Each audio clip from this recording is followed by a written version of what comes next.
Bonjour à tous, bienvenue dans cette vidéo bullet journal où nous allons mettre en place un nouveau bullet journal puisque celui-ci est terminé. J'avais terminé avec le mois de mai et il me reste plus que quelques pages, donc je ferai joint dans ce nouveau. Pour le format, c'est le même format, donc c'est du B5, un peu plus grand que le A5 classique traditionnel. Et niveau structure de page, je vais en fait reprendre un petit peu les mêmes pages que j'ai faites dans le Bugeot précédent parce que ces pages me conviennent tout simplement, donc je ne vais pas changer pour le plaisir de changer. Normalement, je commence par une page toujours de collage, de vision board ou mood board. Cette fois-ci, je vais juste commencer par les objectifs écrits et puis on verra.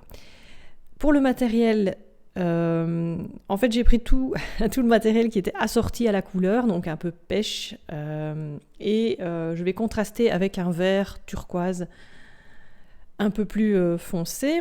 J'ai sorti des tampons pour les différentes pages, donc il y aura les tampons un peu floraux du Moyen-Âge pour faire juste de la déco, et j'ai sorti la pile de livres aussi pour la page bibliothèque, c'est ma page préférée à chaque fois. Cette fois-ci, je la dessinerai pas, j'utiliserai des tampons. Et j'ai sorti la collection d'autocollants qui était dans les mêmes tons, avec les mandragores et les petites plantes bleu-vertes. Ai-je besoin de vous rappeler que les stickers et les tampons sont disponibles dans ma boutique et que le lien est en description? Je pense pas, vous connaissez la chanson maintenant. Alors, comme je vous disais, on va commencer par la page des objectifs, avec d'un côté les objectifs perso et de l'autre les objectifs pro. Et j'ai fait un petit encart, un petit rectangle au-dessus pour ajouter 3 bonnes résolutions, on va dire, donc des choses que j'aimerais faire régulièrement, qui sont pas vraiment quantifiables. Enfin, je pourrais utiliser des trackers pour les quantifier, mais vous savez que je n'utilise plus vraiment de trackers parce que j'ai pas envie de me surveiller sans cesse et de faire des activités obligatoires. Je pense qu'il y a déjà assez de choses obligatoires dans la vie pour ne pas en rajouter une couche par-dessus, quoi. J'ai utilisé ma banderole modulable, donc c'est juste un tampon qu'on peut retourner et qui encadre des titres. Et j'ai mis le titre en dessous, parce que pourquoi pas, voilà. J'ajoute ici des petits stickers, les tout petits de la série des mandragores pour avoir un petit peu de couleur supplémentaire.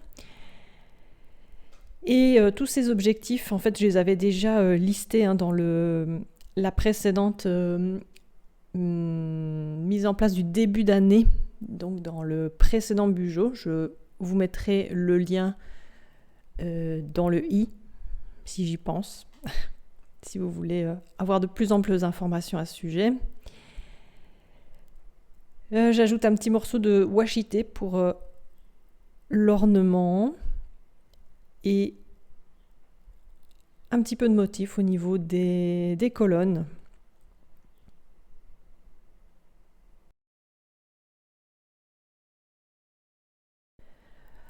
Dans mes objectifs, on va trouver par exemple réduire ma pile à lire à 15 livres, voir 12 films, se limiter à 12 vêtements maximum, faire 2 zines, 5 peintures, graver 20 nouveaux tampons, etc., etc. Voilà donc pour cette page objectif. J'ai fait des compteurs à chaque fois pour quand c'était quantifiable. Et sur la page qui se met jamais très bien, là, en fait, j'ai collé une partie, une demi-page, et je fais la table des matières au niveau des colonnes pour ne pas perdre de place.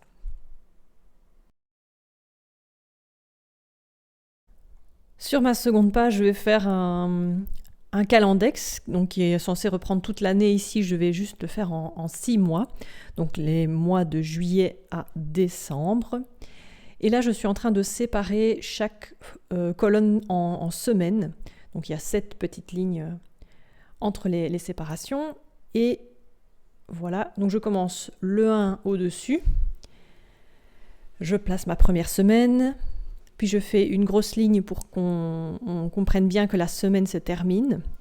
Et en fait, je commence aussi par le fond, c'est-à-dire que le 31, c'est ma dernière ligne. Ce qui fait que j'ai un espace assez important au niveau de la 3e section, ici.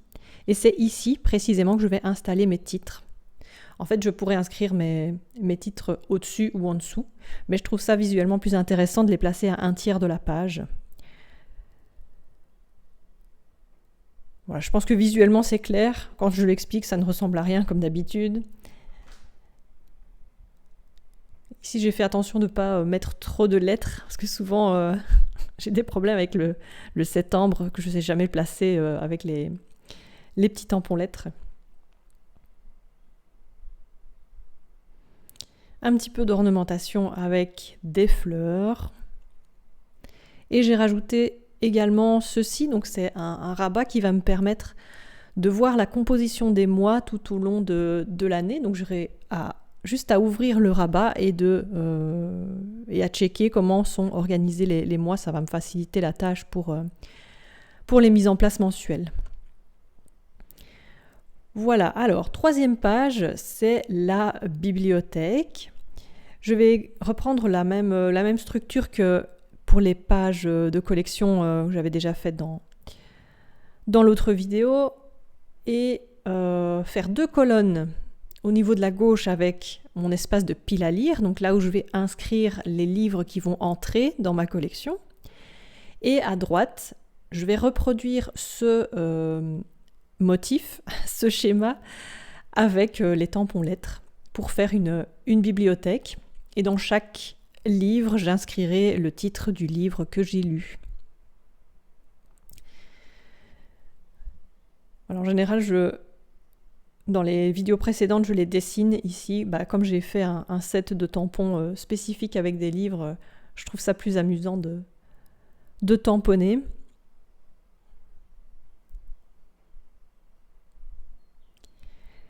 Et j'ai compté qu'il y avait environ 40 espaces pour les livres, donc ce serait une bibliothèque d'environ 40 livres. Et ici, comme je lis en général 50 livres par an, et ici je suis arrivée à 16 livres en avril, donc c'est plus qu'il n'en faut. Bon, en tout cas, c'est un espace correct pour les lectures de mai à décembre. J'ai installé quelques autocollants à la place des petits motifs.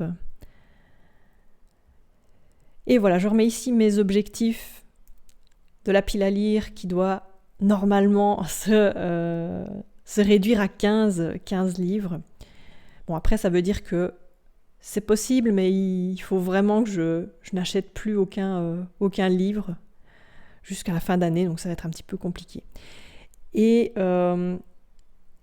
l'espace gradué que vous voyez ici, donc c'est pour indiquer c'est un compteur de livres, donc j'indique les livres et je ferai une annotation en dessous sur le mois en cours. Donc ici j'ai lu 16 livres, je vais l'indiquer au-dessus, 16, et quand j'en aurai lu un, j'indiquerai dans la petite case 17, puis 18, etc. C'est vraiment pour mes statistiques personnelles, ça n'a rien d'un challenge, hein. C'est juste pour voir combien de livres je peux lire en une année. Alors, pour la page suivante, c'est un peu plus personnel. Donc, je vais vous expliquer le pitch. C'est une page que j'appelais avant Spleen Killer et donc qui me permet d'avoir des idées de choses à faire quand j'ai peu d'énergie ou que je ne me sens pas forcément en forme. Donc ça pourrait être une page de self-care par exemple. Et je classe ces différentes activités selon justement mon degré de fatigue, de concentration et de besoin social si on peut dire. Donc il y a des cases qui impliquent de sortir de chez soi et d'autres qui impliquent de rester bien sagement à la maison.